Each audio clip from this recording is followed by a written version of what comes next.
Hello again everybody. I'm in the middle of a build here which I'll make a video about at some point later because there's a little bit of a story attached to it. But I thought I'd pause at this point because I've got a couple of tips, both of which I've actually shown before, but I thought they were worth repeating because they've helped me build a better guitar and they could perhaps help somebody else do the same. So I'll bring the camera in and let's have a look. So here's the guitar on my workbench. You can see the back is not actually glued on yet, it's just loosely put in place. And that's part of what I want to show you. But the first thing you might notice is that I've got two different kinds of curved lining in the guitar. One sort on for the top and one sort for the back. The back one, I'll zoom in a bit, is a reverse curved lining made of mahogany, which in fact I made myself. And part of the theme of this guitar is actually reclaimed wood, so I can't actually claim that the mahogany I used was sort of from any particular source, but it was kind of lying around and I decided to turn it into curved linings. But on the top you can see I've got a very different kind of lining. It's a different wood, which is not so important at the moment. But you can see it's a normal. It's not reverse curved. It's a normal curved lining. And the disadvantage of this normally is that it's not very rigid. It's quite bendy, of course, and will go around all the curves you need. But once it's there, it doesn't actually stiffen the rim very much.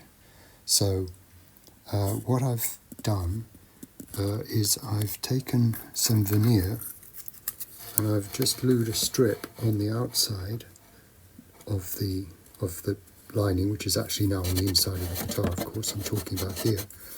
And this is just a strip of really quite thin veneer. I don't even know what wood it is, but it's stuff I've got lying around.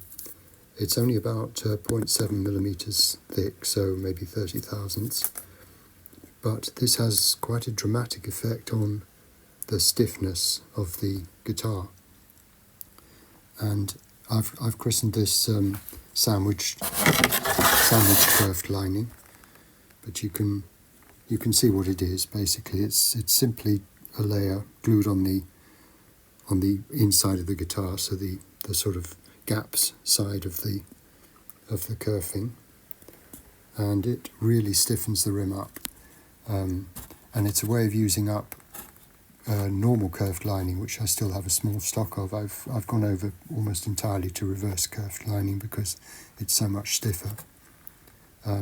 But this is a way of using normal curved lining and making it as stiff, if not more, than reverse curved lining.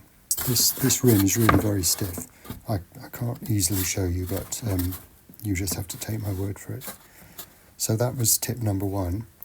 The second one is you can see that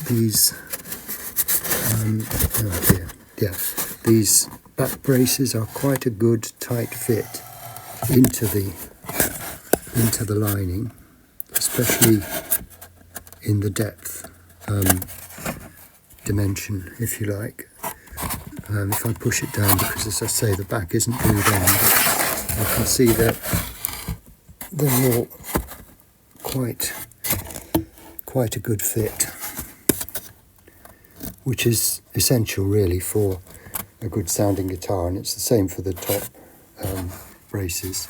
Although on this guitar, in fact, only the top of the X brace will be let into the linings, because it's such a small guitar. I'm leaving the rest of the brace ends just free on the top. They won't be let into the linings. But anyway, I wanted to show you how I managed to get a good tight fit here rather easily. And it's basically with this. This is just a piece of plywood which I've stuck to. It's actually one piece which I've cut in half.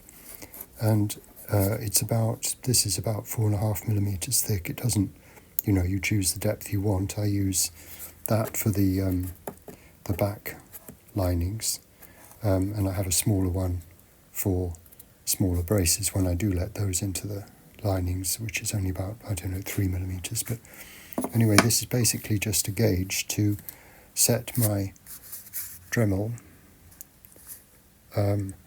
This is now set to cut the pocket to the right depth, and I've set it by placing it on my gauge and just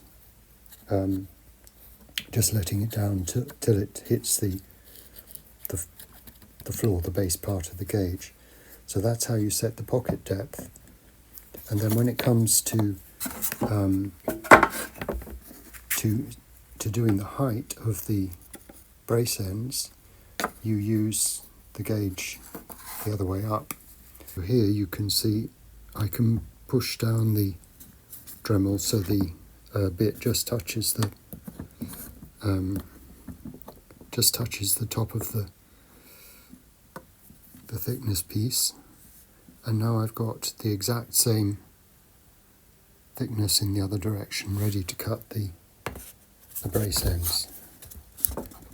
And you only need to cut a small part, and then that gives you the level, and then with a chisel and stuff you can set the rest of the brace and get it down and make a nice smooth curve and everything. But that was the second tip, and that's basically all I wanted to show you. So happy holidays, and until the next one, bye for now.